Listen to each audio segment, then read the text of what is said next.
ఇప్పుడు no cost cough syrup తో 60 రూపాయల విలువ గల ఇన్హేలర్ పూర్తిగా ఉచితం. దెబ్బకి దగ్గు జలుబు మాయం. నాగార్జున సాగర్ కు ఇన్ఫ్లో మొదలైంది. ఎగువన కృష్ణా పరివాహక ప్రాంతంలో కురుస్తున్న వర్షాలకు 8 రోజుల్లోనే 4,23,000 క్యూసెక్కుల నీరు వచ్చి చేరింది.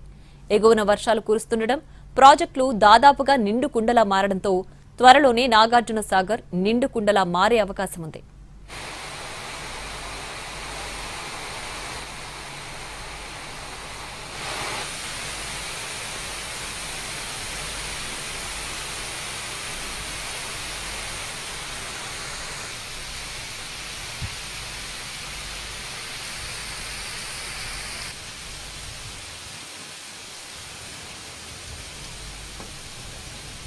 నాగార్జున సాగర్ ప్రవాహంపై మరింత సమాచారాన్ని మా ప్రతినిధి విజయ్ భాస్కర్ అందిస్తారు.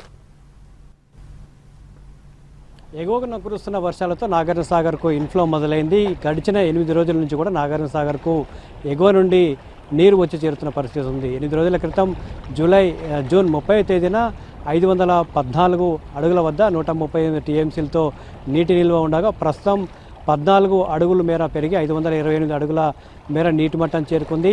ఈ గడిచిన 8 రోజుల నుంచి కూడా దాదాపుగా 14 అడుగులు నీటి మట్టం పెరగడంతో పాటు 26 టీఎంసీల నీరు వచ్చి చేరింది. ప్రస్తుతం 8 రోజుల నుంచి కూడా యావరేజ్గా 50,000 క్యూసెక్ల ఇన్ఫ్లో వస్తుంది. ప్రస్తుతం ఈ ఇన్ఫ్లో అయితే కొనసాగుతుంది. రేపు శ్రీశైలం ప్రాజెక్టు నుంచి 2 గేట్లు ఎత్తడం ద్వారా దిగువకు నీటిని విడుదల చేసే అవకాశం ఉంది. ఈ నేపథ్యంలోనే ఈ ఇన్ఫ్లో 1,30,000 వరకు పెరిగే అవకాశం ఉన్నట్లుగా కూడా ప్రాజెక్ట్ అధికారులు అంచనా వేస్తూ ఉన్నారు. 570 అడుగులకు కనుక నీటి మట్టం చేరితే ఎడమ కాలువకు నీటి విడుదల చేయనున్నారు. ఎడమ కాలువ ద్వారా సాగునీటిని విడుదల చేసే అవకాశం అయితే చాలా స్పష్టంగా కనపడుతూ ఉంది. గత ఏడాది కంటే ఈసారి ముందుగానే నాగార్జున సాగర్ ప్రాజెక్టుకు ఇన్ఫ్లో మొదలైంది. దాదాపుగా 50,000 క్యూసెక్లతో ఇన్ఫ్లో మొదలైంది. జూన్ 28న నాగార్జున సాగర్ ప్రాజెక్టులోకి నీరు వచ్చి చేరడం ప్రారంభమైంది.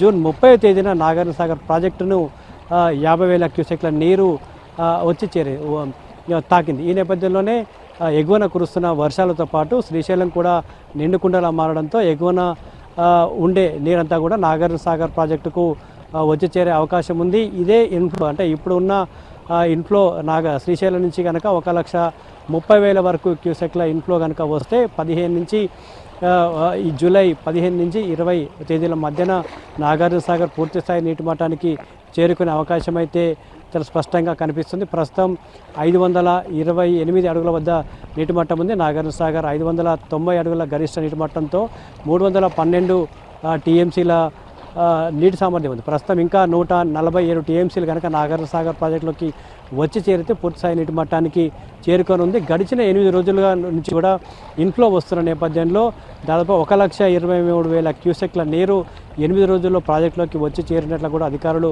అంచనా వేస్తూ ఉన్నారు. ఇన్ఫ్లోను ఎప్పటికప్పుడు ప్రాజెక్ట్ అధికారులు మానిటరింగ్ చేస్తూ ఉన్నారు. ఇప్పటికే ఎడమ కాలువకు సంబంధించి నీటి విడుదల చేస్తే ఎలాంటి ఇబ్బందులు తలెత్తకుండా ప్రత్యామ్నాయ ఏర్పాట్లు కూడా చేసిన పరిస్థితి చాలా స్పష్టంగా కనబడుతుంది. గేట్ల ఆపరేటింగ్ కూడా మే నెలలోనే పూర్తి చేశారు. ఎప్పుడు ఎలాంటి ఇబ్బంది తలెత్తకుండా గేట్ల ఆపరేటింగ్ అంతా కూడా ఇప్పటికే ట్రయల్ రన్ అయితే పూర్తయింది. ఇప్పుడు ఎగువన వస్తున్న ఇన్ఫ్లో ప్రకారం అయితే జూలై 15 నుంచి 20 మధ్యన నాగార్జున సాగర్ పూర్తిస్థాయి నీటి మట్టానికి చేరుకునే అవకాశం ఉన్నట్లుగా కూడా ప్రాజెక్టు అధికారులు అంచనా వేస్తూ ఉన్నారు. అందుకు తగిన ఏర్పాట్లు అయితే చేసిన పరిస్థితి. సాధారణంగా జూలై చివరి నాటికి నాగార్జున సాగర్కు పూర్తిస్థాయి నీటి మట్టాన్ని చేరుకునే అవకాశం ఉంటుంది. భారీగా వర్షాలు కురిస్తే ఆగస్టు మొదటి వారంలోనే దిగువకు నీటిని విడుదల చేసే అవకాశం ఉంది. కానీ అంతకంటే ముందుగానే నాగార్జున సాగర్ పూర్తిస్థాయి నీటి మట్టానికి చేరుకునే అవకాశం అయితే ఉందని చెప్పొచ్చు. కెమెరామెన్ బాలుతో విజయభాస్కర్, ఎన్టీవీ, నల్గొండ జిల్లా.